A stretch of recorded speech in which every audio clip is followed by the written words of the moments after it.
Today we will be dealing with kinds of marriage. Kinds of marriage में हम पढ़ेंगे कितने तरीके के मैरिज होते हैं अकॉर्डिंग टू देयर वैलिडिटी, उनके कॉन्सिक्वेंसेस और मोटा मैरिज। लास्ट वीडियो में हमने देखा था when we talked about essentials of marriage कि two parties can not marry if they are legally prohibited, लेकिन जब वो लीगल रिक्वायरमेंट्स फुलफिल हो जाते हैं and there are no prohibitions affecting the parties, तब वो मैरिज वैलिड होती है, जिसको हम बोलते हैं सही। अब जो प्रोहिबिशंस थे अगर आपको याद हो तो they can be permanent as well as temporary. In the case of permanent prohibitions of the marriage क्या होगा? वॉइड। और अगर जो प्रोहिबिशंस है वो टेम्पररी है तो marriage will be irregular. Now kinds of marriage according to their validity. अब सुन्नी लॉ में there are 3 kinds of marriage depending upon their validity. पहला है वैलिड, जिसको बोलते हैं सही। दूसरा है वॉइड, जिसको बोलते हैं बातिल। And the third one is irregular, जिसको बोलते हैं फासिद।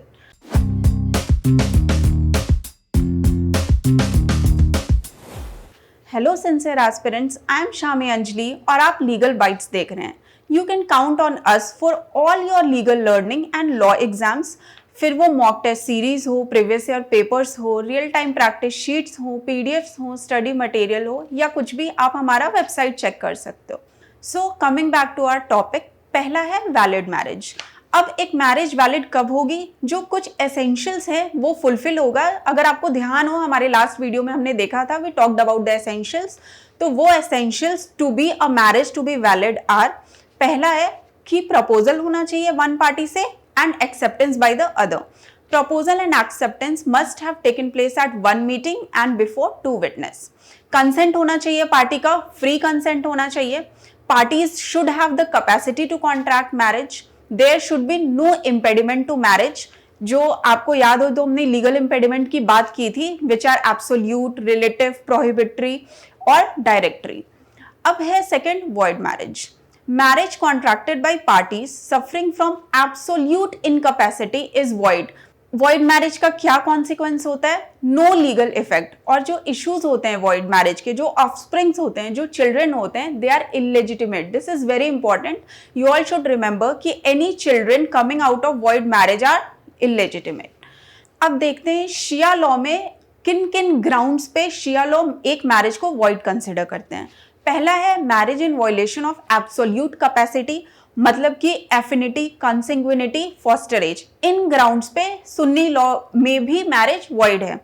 अब जो दूसरा कंडीशन है अकॉर्डिंग टू शिया लॉ, वो है marriage with the wife of another person whose marriage is still subsisting, क्योंकि मुस्लिम लॉ में एक वाइफ पॉलीगेमी नहीं कर सकती है, दूसरी मैरिज नहीं कर सकती है, while her first marriage is subsisting. फिर है remarriage with one's own divorced wife without fulfilling the procedures, जिसको हम बोलते हैं निकाहे हलाला। वो फुलफिल करने के बाद ही आप अपनी खुद की वाइफ से, जिसको आपने डिवोर्स दिया है, आप अगेन शादी कर सकते हो। देन है marriage prohibited by reason of unlawful conjunction. फिर है marriage with a fifth wife. Then marriage during pilgrimage, marriage with any non Muslim, marriage with a women undergoing इद्दत। तो ये सारे ग्राउंड्स हैं जिन पे शिया एक मैरिज को वॉइड कंसिडर करते हैं। Now coming to irregular marriage, जिसको हम फासिद मैरिज भी बोलते हैं। ये मैरिज सिर्फ सुन्नी लॉ में रिकॉग्नाइज्ड है, बिकॉज मैंने आपको बताया Shia law does not recognise irregular marriage. जिन ग्राउंड्स पे मैरिज इरेगुलर है उन ग्राउंड्स को शिया वॉइड बोलते हैं। अब ये ग्राउंड्स कौन कौन से हैं? कोई भी रिलेटिव ग्राउंड हो गया, प्रोहिबिटरी ग्राउंड हो गया या डायरेक्टिव ग्राउंड हो गया, तो मैरिज इरेगुलर होता है।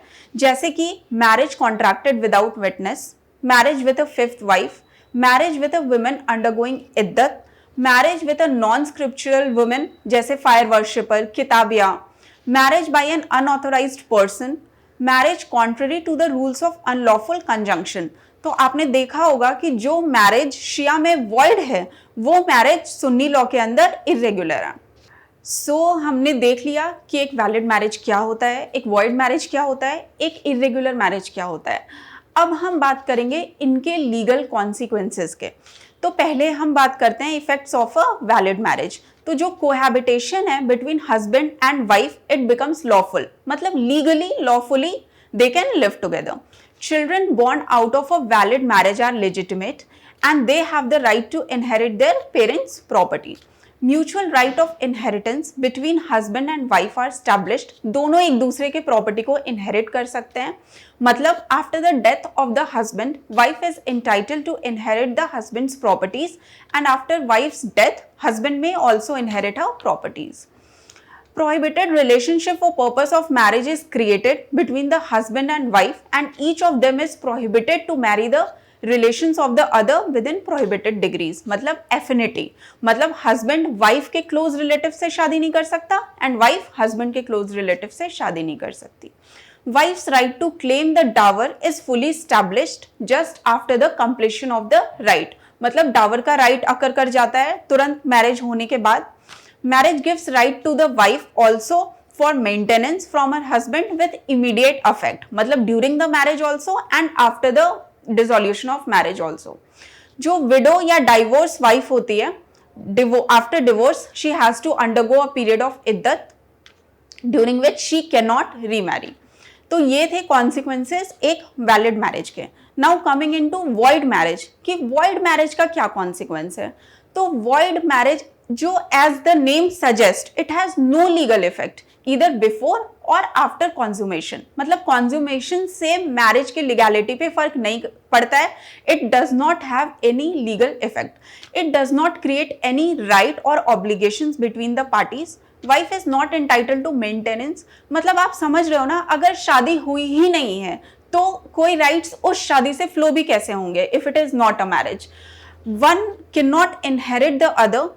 लेकिन अगर वो वॉइड मैरिज कॉन्ज्यूमेट हो जाती है तो इन दैट केस बस women is entitled to dower. जो ऑफस्प्रिंग्स हैं वॉइड मैरिज के वो इलिजिटिमेट होंगे। Parties can separate from each other at any time without divorce. कोई कोर्ट के इंटरवेंशन का जरूरत है नहीं।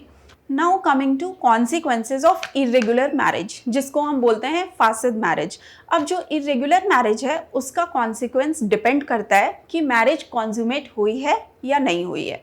सो we'll talk about the consequences before consummation and after consummation. तो before consummation it has no legal effect. Wife dower के लिए entitled नहीं होती है। स्पाउस सेपरेट कर सकते हैं विदाउट डिवोर्स। कोई कोर्ट के इंटरवेंशन की जरूरत नहीं है।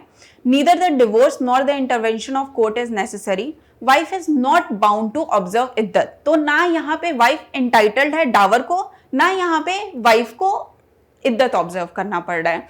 लेकिन अगर मैरिज कॉन्ज्यूमेट हो गई है तो in that case wife has to observe इद्दत। She is entitled to get a specified or proper dower which is less, जो हम डिटेल में पढ़ेंगे हमारे आने वाली वीडियोज में when will be talking about डार।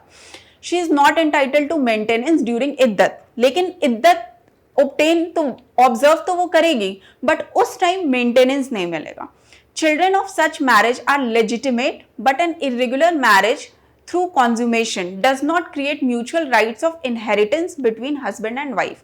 मतलब चिल्ड्रन दो इलेजिटिमेट वो इनहेरिट करेंगे property but husband and wife आपस में इनहेरिट नहीं करेंगे एक दूसरे की property in case of irregular marriage. Such marriage may be terminated by a single declaration on either side। Wife is bound to observe iddat of divorce। अगर divorce हुआ है तो wife has to observe iddat। लेकिन अगर death हो जाती है husband की तो उस कंडीशन में wife does not need to observe iddat। Parties must be separated by courts in case of irregular marriage। Now in तीनों मैरिज के लीगल कॉन्सिक्वेंस को जानने के बाद एक बहुत इंपॉर्टेंट कॉन्सेप्ट है जो शिया लॉ सिर्फ रिकॉग्नाइज करता है, वो है मोटा मैरिज। आपको ये बहुत ध्यान रखना है कि कौन से कॉन्सेप्ट्स को शिया लॉ रिकॉग्नाइज करता है और कौन से कॉन्सेप्ट्स को सुन्नी लॉ रिकॉग्नाइज करता है। तो कमिंग इनटू टॉकिंग अबाउट मोटा मैरिज, मोटा का मतलब होता है प्लेजर। ये एक अरेबिक वर्ड है। प्लेजर मैरिज का क्या मतलब है? It is a marriage done through agreement which is for a limited time period upon which both parties agree. कोई प्रिस्क्राइब मिनिमम या मैक्सिमम टाइम लिमिट नहीं होता। It can be even for a day, for a month और years. Marriage dissolves itself after the expiration of the decided period. अगर 2 महीने का है, 2 महीने हो जाता है तो marriage by इप्सो facto, by the fact of that 2 months have completed, the marriage dissolves.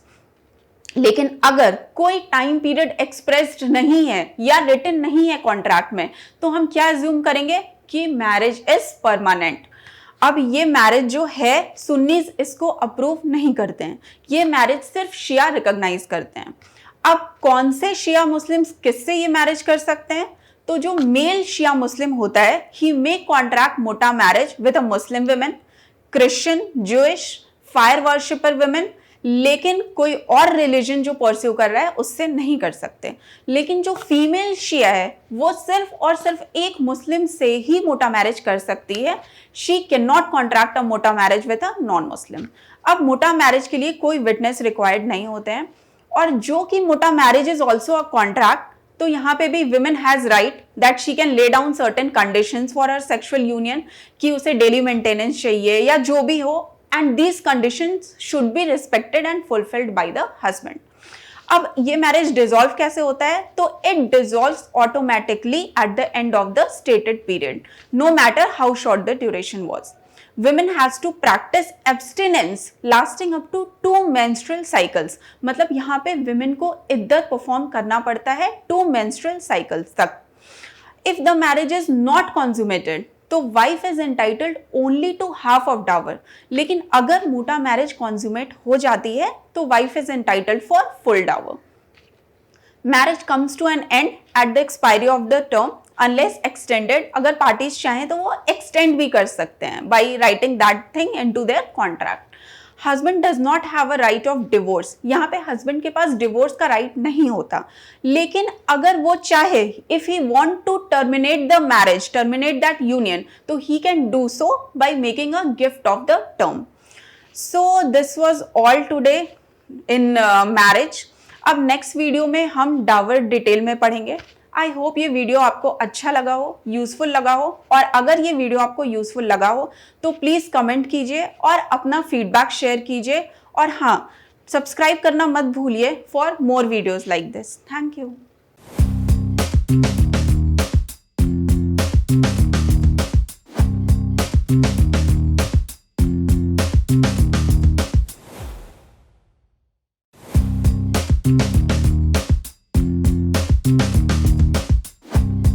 Thank you.